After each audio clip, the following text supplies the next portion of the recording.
एक चूहा गलती से एक रोबोट को स्टार्ट कर देता है। चूहे डर कर भाग जाते हैं। वह रोबोट इंसानों द्वारा बनाया गया था और किसी ने उसे ऑर्डर किया था, लेकिन किसी वजह से वह जंगल में गिर गया था। रोबोट चूहों से कहता है, मैं आप सबकी क्या मदद कर सकता हूँ, पर चूहे उसकी भाषा नहीं समझ पाते। उसी समय पानी के बहाव में बहता हुआ रोबोट एक लंबी चट्टान के किनारे पहुंच जाता है। वह देखता है कि एक ऊंची पानी की लहर उसी की ओर आ रही है। यह देखकर रोबोट खड़ी चट्टान पर चढ़ने की कोशिश करता है, पर सफल नहीं होता। तभी उसकी नजर एक केकड़े पर पड़ती है जो चट्टान पर आसानी से चढ़ रहा था। केकड़े को देख रोबोट भी उसी की तरह चट्टान पर चढ़ने लगता है और आखिरकार ऊपर तक पहुंच जाता है। वह केकड़ा भी ऊपर आ जाता है। रोबोट केकड़े को अपनी हथेली पर उठाकर स्कैन करने लगता है। तभी एक पक्षी आता है और केकड़े को उठा ले जाता है। अब रोबोट के सामने घना और हरा भरा जंगल था। वह जंगल में घुस जाता है, जहाँ जानवर उसे देखकर हैरान रह जाते हैं। रोबोट उनके पास जाने की कोशिश करता है, लेकिन जानवर डर कर उससे दूर भाग जाते हैं। रोबोट उनकी मदद करना चाहता है। तभी वह एक गिलहरी से पूछता है, क्या आपने मुझे ऑर्डर किया है? लेकिन गिलहरी कुछ समझ नहीं पाती। इसी बीच एक चूहा लकड़ियां बटोरता हुआ दिखता है। रोबोट चूहे के पास जाकर कहता है, क्या आपको मदद की जरूरत है? पर चूहा डर कर भाग जाता है। आखिर में रोबोट एक हिरन के पीछे अब रोबोट हिरन की मदद करना चाहती थी, लेकिन हिरन उसे जोर की लात मार देता है। इस रोबोट से कोई बात भी नहीं करना चाहता था, क्योंकि इसे जानवरों की भाषा नहीं आती थी, जिस वजह से रोबोट अपनी चिप निकाल कर एक्टिवेट कर देती है और एक जगह बैठ जाती है। धीरे धीरे कई दिन बीतने लगते हैं। सावन और पतझड़ भी बीत गए थे, लेकिन रोबोट ने जंगल के सभी जीव जंतुओं की भाषा सीख ली थी। उसे उनके चलने का तरीका और हर जानवर की आवाज निकालने का भी तजुर्बा हो चुका था। रोबोट अब खड़ी होती है। उसका आकार और बड़ा हो चुका था। वह सभी जानवरों के पास जाती है और उन्हें बताती है, मेरा नाम रोजर है, मैं आपकी भाषा में बात कर सकती हूँ और मैं आप सबकी क्या मदद कर सकती हूँ। लेकिन तभी एक भैंसा रोबोट को टक्कर मार देता है और वह दूर जा गिरती है। फिर भी वह खड़ी होती है, जिसे देख सभी जानवर दूर भाग जाते हैं। अभी भी कोई इसके पास नहीं आना चाहता था, जिस वजह से रोजर निराश होकर यहाँ से जाने का फैसला करती है। वह जंगल के सबसे ऊंचे पहाड़ पर खड़ी थी। रोजर अपनी हेडलाइट एक्टिव करती है और यहाँ से जाने के लिए तैयार थी। तभी उसे जोर की बिजली लग जाती है और वह जंगल में गिर पड़ती है। उसके पुर्जे डैमेज हो चुके थे। थोड़ी देर बाद उसने देखा कि उसके पुर्जों के साथ जानवर खेल रहे थे। कुछ जानवर तो इसके अंदर घुसकर अंदर के पुर्जों को तोड़ रहे थे। यह देखकर रोजर अपने शरीर को जोर से घुमाने लगती है।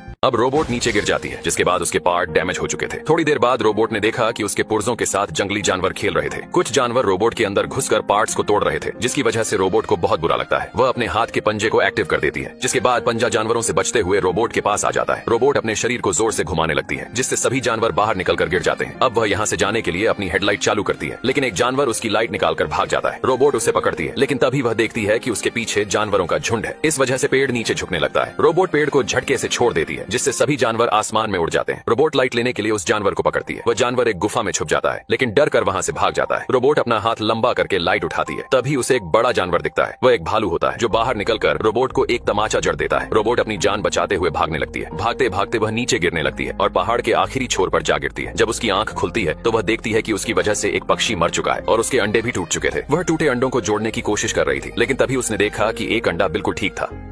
अब रोबोट ने देखा कि उसकी वजह से एक पक्षी मर चुका था और उस पक्षी के अंडे भी टूट चुके थे। रोबोट टूटे हुए अंडों को जोड़ने की कोशिश कर रही थी, लेकिन अफसोस, टूटे अंडे भला कैसे जुड़ सकते थे। तभी रोबोट ने देखा कि एक अंडा अभी भी सही सलामत था। उसने अंडे को स्कैन किया और पाया कि उसके अंदर चिड़िया का बच्चा जिंदा था। रोबोट ने धीरे धीरे अंडे को अपने हाथ में उठाया, लेकिन थोड़ी देर बाद उसने देखा कि अंडा उसके पास नहीं था। एक चालाक लोमड़ी अंडे को लेकर भाग रही थी। रोबोट ने तुरंत उसका पीछा किया। लोमड़ी उसे काफी देर तक भगाती रही। तभी अचानक रोबोट पहाड़ से नीचे गिर गई। लोमड़ी को लगा कि रोबोट अब मर चुकी होगी, लेकिन रोबोट ने पहाड़ को पकड़ लिया और ऊपर चढ़ने लगी। रोबोट में हर तरह का हुनर था। यह देख लोमड़ी ने डर के मारे अंडे को जमीन पर रख दिया। जैसे ही रोबोट अंडे को उठाने वाली थी, लोमड़ी ने अचानक अंडे को अपने मुंह में दबा लिया। यह देखकर रोबोट को गुस्सा आ गया। उसने लोमड़ी का गला कसकर पकड़ लिया, जिससे घबराकर लोमड़ी ने अंडे को दूर फेंक दिया। लेकिन लोमड़ी इतनी जल्दी हार मानने वाली नहीं थी। वह फिर से भागकर अंडे को मुंह में दबा लेती है। इस बार लोमड़ी एक शाही जानवर पर गिर जाती है। उसके शरीर में कांटे चुभ गए। रोबोट ने अंडे को अपने सुरक्षित अंदरूनी हिस्से में रख लिया और फिर भी अपनी दुश्मन लोमड़ी की मदद की। उसने लोमड़ी के शरीर से कांटे एक एक करके निकाल दिए। रोबोट ने यह साबित कर दिया कि भलाई करने से बड़ा कुछ नहीं होता।